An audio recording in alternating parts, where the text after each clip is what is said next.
조선시대 어느 달밤 한 사내가 담을 넘었습니다. 보쌈을 하러 온 것이었지요. 그런데 이게 웬일입니까? 집안에서 기다리고 있던 것은 보쌈 당할 여인이 아니라 사내를 노리고 있던 함정이었습니다. 순식간에 붙잡힌 사내는 족쇄에 묶여 방 안에 갇히고 맙니다.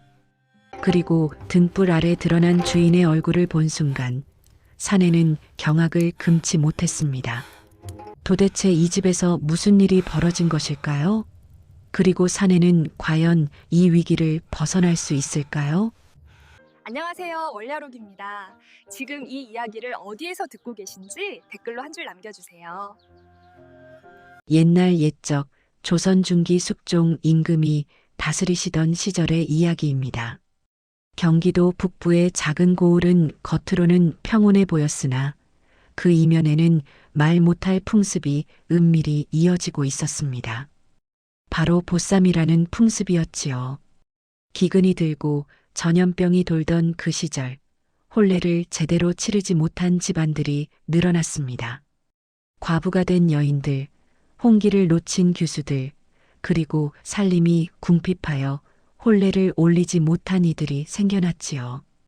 이들 중 일부는 은밀히 보쌈이라는 방법을 택했습니다. 밤의 어둠을 틈타 여인을 업고 달아나면 그것으로 혼인이 성립된다는 풍습이었습니다. 달빛이 유난히 밝던 어느 봄밤 고을 사람들은 모두 문을 굳게 닫고 잠자리에 들었습니다. 밤마다 누군가의 담을 넘는 발소리가 들린다는 소문이 돌았기 때문이었지요. 그러나 정작 관아에서는 이를 모른 척했습니다. 고을 수령조차 이 풍습을 묵인하고 있었던 것입니다. 이 고을에 박윤겸이라는 사내가 살고 있었습니다. 윤겸은 몰락한 양반가의 서자로 태어나 평생을 천대받으며 살아왔지요. 적자가 아니라는 이유만으로 과거 시험조차 볼 수 없었고 집안의 재산도 한 푼 물려받지 못했습니다. 그러나 윤겸은 굴하지 않았습니다. 낮에는 고을의 서당에서 아이들을 가르쳤고 밤에는 산으로 들어가 사냥을 했습니다. 윤겸의 얼굴은 날카로운 편이었습니다. 눈매가 매서워 첫인상이 차갑게 느껴졌지요. 그러나 그 속에는 깊은 정이 담겨 있었습니다.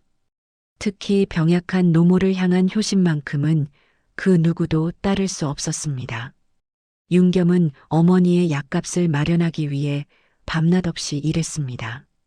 그러던 어느 날 고을의 향리 최만복이 윤겸을 찾아왔습니다. 최만복은 관아의 실무를 담당하는 아전으로 겉으로는 선량해 보이나 속으론 온갖 부정을 저지르는 자였지요. 그가 윤겸에게 보쌈을 제안했습니다. 윤겸날이 좋은 기회가 생겼습니다. 한 과부가 재혼을 원하는데 집안 어른들이 허락하지 않아 보쌈을 원한다 하더이다. 나리께서 이 일을 맡아주신다면 은자 10량을 드리겠습니다. 윤겸은 단칼에 거절했습니다.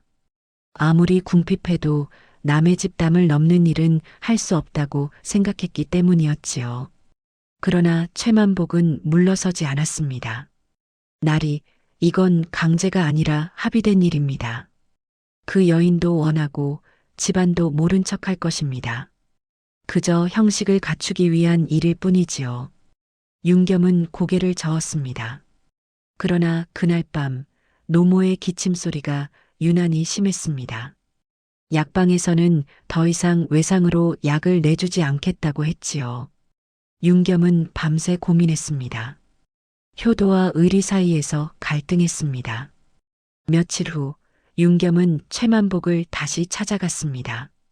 그리고 한 가지 조건을 달았습니다. 정령 합의된 일이라면 그 여인을 직접 만나 확인하고 싶습니다. 최만복은 난색을 표했으나 결국 윤겸의 요구를 들어주었습니다. 며칠 후 윤겸은 어두운 밤길을 걸어 어느 기와집 뒤편으로 향했습니다. 담장 너머로 여인의 목소리가 들렸지요. 제가 원해서 하는 일입니다. 염려 마십시오. 목소리는 차분했으나 어딘가 떨리는 듯 했습니다. 윤겸은 마음이 불편했으나 이미 은자를 받은 뒤였습니다. 그는 고개를 끄덕이고 돌아섰습니다. 한편 고을에는 이서연이라는 규수가 살고 있었습니다. 서연은 양반가의 외동딸로 재색을 겸비한 여인이었지요. 그녀의 아버지는 고을에서 손꼽히는 부자였으나 그만큼 욕심도 많았습니다. 서연은 어린 시절부터 윤겸을 알고 있었습니다. 서당 근처를 지날 때마다 윤겸이 아이들을 가르치는 모습을 보았지요. 서연은 윤겸의 모습에서 묘한 끌림을 느꼈습니다. 서자로 태어나 천대받으면서도 굴하지 않는 모습, 노모를 극진히 모시는 효심, 그리고 아이들을 대하는 따뜻한 눈빛이 그녀의 마음을 사로잡았습니다. 그러나 신분의 벽은 높았습니다. 양반가의 규수와 몰락한 서자 사이에는 넘을 수 없는 간극이 있었지요. 그러던 어느 날 서연의 아버지가 혼담을 들고 왔습니다. 상대는 다름 아닌 고을의 수령이었습니다. 나이는 서연보다 20살이나 많았고 이미 첩이 둘이나 있었지요. 서연은 단호히 거절했습니다. 그러나 아버지는 귀를 막았습니다. 이 혼담이 성사되면 우리 집안은 더욱 번성할 것이다. 내 의견은 중요하지 않다. 서연은 절망했습니다. 조선의 여인으로서 혼인을 거부할 방법은 없었습니다. 그녀는 밤마다 달을 보며 기도했습니다. 어떤 방법으로든 이 혼인을 막고 싶다고 말이지요. 그러던 중 서연은 고을의 무당을 찾아갔습니다. 무당은 서연의 사주를 보더니 이상한 말을 했습니다. 애기 씨의 사주에 피로 맺힌 인연이 보입니다.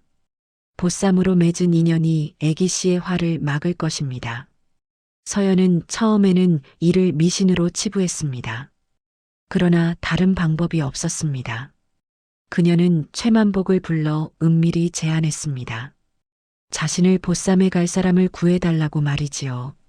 최만복은 처음에는 놀랐으나 곧 탐욕스러운 미소를 지었습니다. 좋은 사람이 있습니다.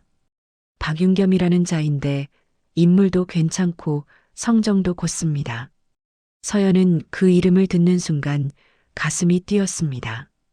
바로 자신이 오랫동안 마음에 품고 있던 그 사람이었기 때문입니다. 그녀는 이것이 운명이라 생각했습니다. 약속된 날이 다가왔습니다.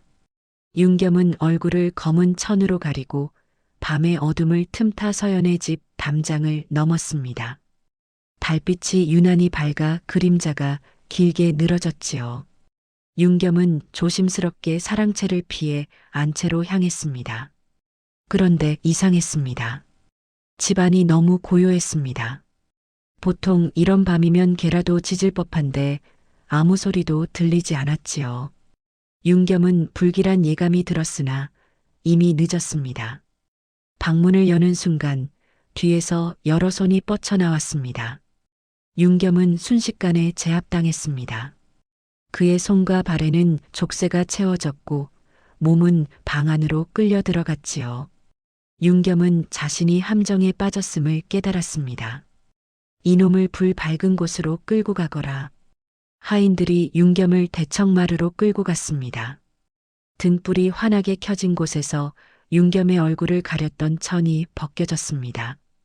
그 순간 모두가 놀라움을 금치 못했습니다. 박윤겸이 아니냐? 하인들이 웅성거렸습니다. 서당의 훈장이 보쌈을 하러 왔다니 믿을 수 없는 일이었지요. 그때 안채에서 한 여인이 걸어 나왔습니다. 바로 서연이었습니다. 윤겸은 서연의 얼굴을 보는 순간 더욱 놀랐습니다. 낮에 서당 근처를 지나며 자신을 바라보던 그 규수가 바로 이 집의 주인이었던 것입니다. 윤겸은 모든 것이 계획된 함정이었음을 직감했습니다. 애기 씨, 이게 대체 무슨 짓입니까? 윤겸이 분노를 참으며 물었습니다. 서연은 차분히 대답했습니다. 박나리, 제가 나리를 이곳으로 부른 것입니다. 제게는 나리의 도움이 필요합니다. 윤겸은 어이가 없었습니다. 자신을 함정에 빠뜨리고도 도움이 필요하다니 이해할 수 없는 말이었지요. 저는 강제로 혼인당할 처지에 놓여 있습니다. 상대는 이 고을의 수령입니다. 제가 거부할 방법은 오직 하나뿐이었습니다. 다른 사내에게 보쌈당하는 것이지요. 서연의 목소리는 떨렸으나 눈빛은 단호했습니다. 윤겸은 그제야 상황을 이해하기 시작했습니다. 자신은 보쌈을 하러 온 것이 아니라 보쌈당한 것처럼 꾸며진 연극의 주인공이 된 것이었습니다. 그렇다면 저를 왜 붙잡아 두십니까? 그냥 보내주시면 될 것 아닙니까? 그럴 수 없습니다. 나리가 도망치면 이 계획은 수포로 돌아갑니다. 홀레일까지 나리는 이곳에 머물러야 합니다. 윤겸은 분노했습니다. 자신의 의지와는 상관없이 이 일에 휘말린 것이었지요. 그러나 동시에 서연의 처지가 측은하게 느껴졌습니다. 조선의 여인으로서 강제 혼인을 거부할 방법이 없다는 것을 윤겸도 잘 알고 있었습니다. 저에게도 노모가 계십니다. 제가 이곳에 갇혀 있으면 노모는 누가 돌봅니까? 서연은 이미 준비해둔 답을 내놓았습니다. 나리의 노모님께는 제가 사람을 보내 약과 양식을 전하겠습니다. 염려 마십시오. 윤겸은 할 말을 잃었습니다. 서연은 모든 것을 치밀하게 계획한 것이었지요. 그는 체념하듯 고개를 떨구었습니다. 며칠이 지났습니다. 윤겸은 사랑채의 작은 방에 갇혀 지냈습니다. 하루에 2번 식사가 들어왔고 서연이 가끔 찾아와 안부를 물었지요. 처음에는 서로 말을 아꼈으나 시간이 지나며 조금씩 대화가 늘어났습니다. 박나리는 왜 보쌈 같은 일을 하셨습니까? 서당 훈장으로 살림이 넉넉지 않다 해도 그런 일까지 하실 분은 아니라고 생각했는데요. 서연이 조심스럽게 물었습니다. 윤겸은 잠시 망설이다 대답했습니다. 노모의 병이 깊어 약값을 마련해야 했습니다. 최만복이 합의된 보쌈이라 속여 저를 끌어들였습니다. 서연은 미안한 표정을 지었습니다. 제가 나리를 이 일에 끌어들여 죄송합니다. 하지만 나리가 아니었다면 저는 평생 제 의지와 상관없이 살아야 했을 것입니다. 윤겸은 서연의 눈을 바라보았습니다. 그 눈빛에는 절박함과 슬픔이 가득했지요. 윤겸은 자신도 모르게 마음이 흔들렸습니다. 애기 씨는 왜 하필 저를 선택하셨습니까? 서연은 잠시 침묵했습니다. 그리고 작은 목소리로 대답했습니다. 나리를 오래전부터 알고 있었습니다. 서당 근처를 지날 때마다 나리의 모습을 보았지요. 서자로 태어나 천대받으면서도 꿋꿋이 살아가는 모습이 존경스러웠습니다. 윤겸은 놀랐습니다. 서연이 자신을 그토록 오래 지켜보고 있었다니 믿기지 않는 일이었지요. 그는 가슴 한편이 뜨거워짐을 느꼈습니다. 그러던 어느 날 밤 급박한 소식이 전해졌습니다. 수령이 서연의 집에 혼례 날짜를 확정하러 온다는 것이었지요. 서연은 창백해졌습니다. 이제 더 이상 미룰 수 없습니다.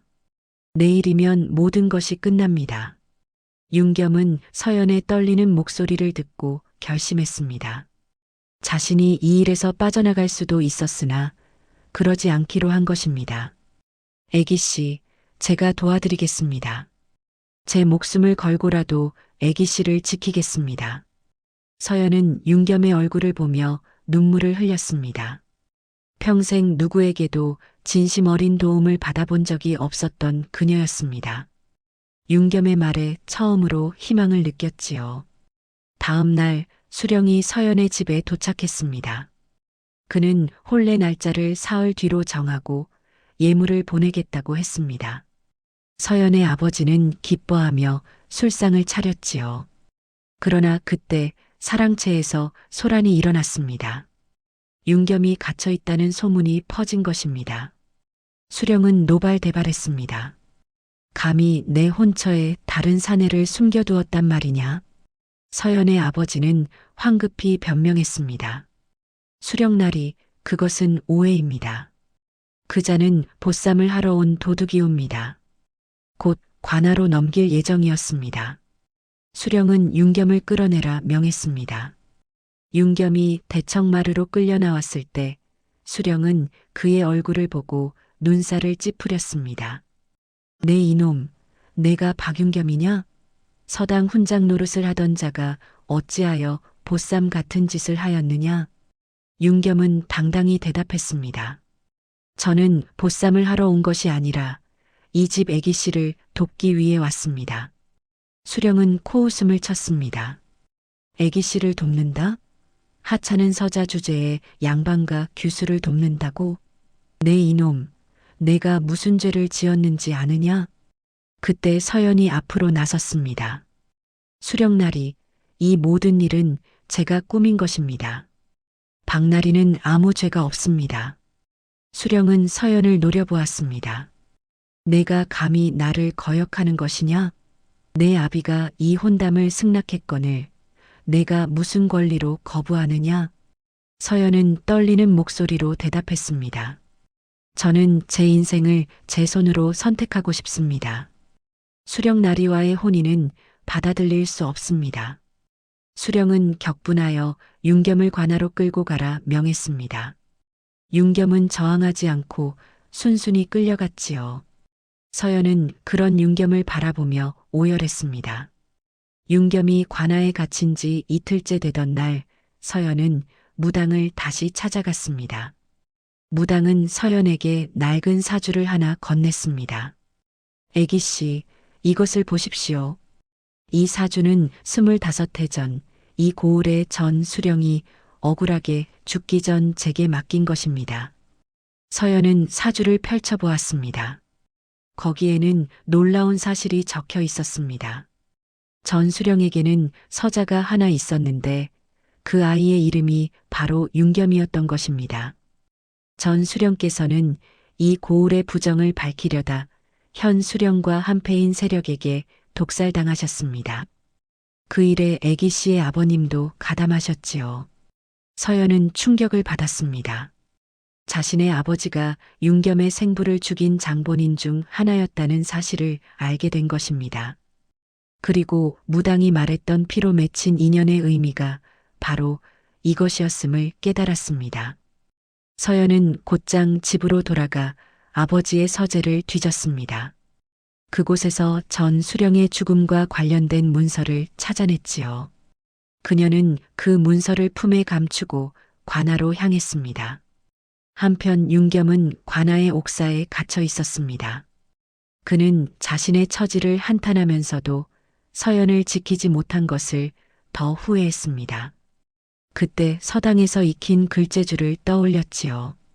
윤겸은 옥사의 간수에게 부탁하여 종이와 붓을 얻어 상소문을 작성하기 시작했습니다. 상소문에는 수령의 부정과 전 수령의 억울한 죽음에 대한 의혹이 담겨 있었습니다. 비록 확실한 증거는 없었으나 윤겸은 자신의 생각을 논리정연하게 풀어냈지요. 혼례 전날 밤 서연은 담을 넘었습니다. 그녀는 하인들의 눈을 피해 관아로 향했습니다. 달빛이 그녀의 길을 밝혀주었고 바람은 조용히 나뭇잎을 흔들었지요. 서연은 자신의 선택이 옳다고 믿었습니다. 관아에 도착한 서연은 수령 앞에 무릎을 꿇었습니다. 그리고 품에서 문서를 꺼냈습니다. 수령날이, 이것을 보십시오. 이 문서는 25해 전 수령께서 억울하게 돌아가신 사건의 진실을 담고 있습니다. 수령은 문서를 빼앗아 보았습니다. 그 순간 그의 얼굴이 창백해졌습니다. 문서에는 자신이 전 수령을 독살한 정황이 자세히 적혀 있었기 때문입니다. 이것을 어디서 구했느냐? 저희 아버지의 서재에 있었습니다. 아버지도 이 일에 가담하셨지요. 그때 윤겸이 옥사에서 끌려 나왔습니다. 그는 서연의 모습을 보고 놀랐습니다. 애기 씨, 어찌하여 이곳에 오셨습니까? 서연은 윤겸을 보며 눈물을 흘렸습니다. 박나리 용서하십시오. 나리의 생부는 이 고을의 전 수령이셨습니다. 그분은 25해 전 제 아버지와 현 수령에게 독살당하셨습니다. 윤겸은 충격에 말을 잃었습니다. 자신이 평생 천대받으며 살아온 이유가 모두 이들의 음모 때문이었던 것입니다. 그는 주먹을 불끈 쥐었습니다. 수령은 황급히 문서를 빼앗으려 했으나 서연이 재빨리 피했습니다. 그때 관아 밖에서 말발굽 소리가 들렸습니다. 한양에서 어사가 내려온 것이었지요. 어사는 수령의 부정을 조사하러 온 것이었습니다. 서연은 어사 앞에 문서를 바쳤고 윤겸은 상소문을 올렸습니다. 어사는 문서와 상소문을 꼼꼼히 검토한 뒤 수령을 파직하고 서연의 아버지를 조사하라 명했습니다. 진실이 밝혀지는 순간 윤겸의 신분도 바로잡혔습니다. 그는 전 수령의 적자로 인정받았고 억울하게 빼앗긴 재산도 되찾았지요. 최만복은 부정을 저지른 죄로 귀양을 갔고 서연의 아버지도 처벌을 받았습니다. 모든 일이 마무리된 후 윤겸과 서연은 고요한 밤 달빛 아래에서 마주 섰습니다. 애기씨, 제게는 아직도 믿기지 않습니다. 저를 이토록 도와주신 것이 감사할 따름입니다. 박나리, 아니, 이제는 윤겸 도령이라 불러야겠지요. 저야말로 도령 덕분에 제 삶을 되찾았습니다. 윤겸은 서연의 손을 잡았습니다. 우리 서두르지 맙시다. 봄이 오면 정식으로 혼례를 올리지요. 그때까지 서로를 더 알아가는 시간을 가집시다. 서연은 고개를 끄덕이며 미소를 지었습니다. 달빛이 두 사람을 비추었고 바람이 따뜻하게 불어왔습니다. 그 후 고을에는 새로운 수령이 부임했습니다. 윤겸은 복권되어 과거 시험에 응시할 자격을 얻었고 서연은 자신의 의지로 혼인을 선택할 권리를 얻었지요. 윤겸의 노모는 관에서 보내준 의원의 치료를 받아 건강을 되찾았습니다. 이듬해 봄 윤겸과 서연은 정식으로 혼례를 올렸습니다. 고을 사람들 모두가 축하해 주었지요. 보쌈으로 시작된 인연이 진정한 사랑으로 꽃피운 것이었습니다. 세월이 흘러 이 이야기는 고을의 전설로 남았습니다. 사람들은 강제로 맺은 인연은 화를 부르지만 스스로 선택한 인연은 사람을 살린다는 교훈을 되새겼지요. 옛말에 백절불굴이라는 말이 있습니다. 어떠한 난관에도 굽히지 않고 이겨나간다는 뜻이지요. 윤겸과 서연은 신분의 벽과 부정한 세력에 맞서 끝까지 싸웠고 결국 승리했습니다. 그들의 이야기는 오늘날에도 우리에게 용기와 희망을 전해줍니다. 다음 영상을 빠르게 만나보시려면 좋아요와 구독을 눌러주세요. 그럼 더 재미있는 영상으로 찾아뵙겠습니다. 모두 행복한 하루 보내세요.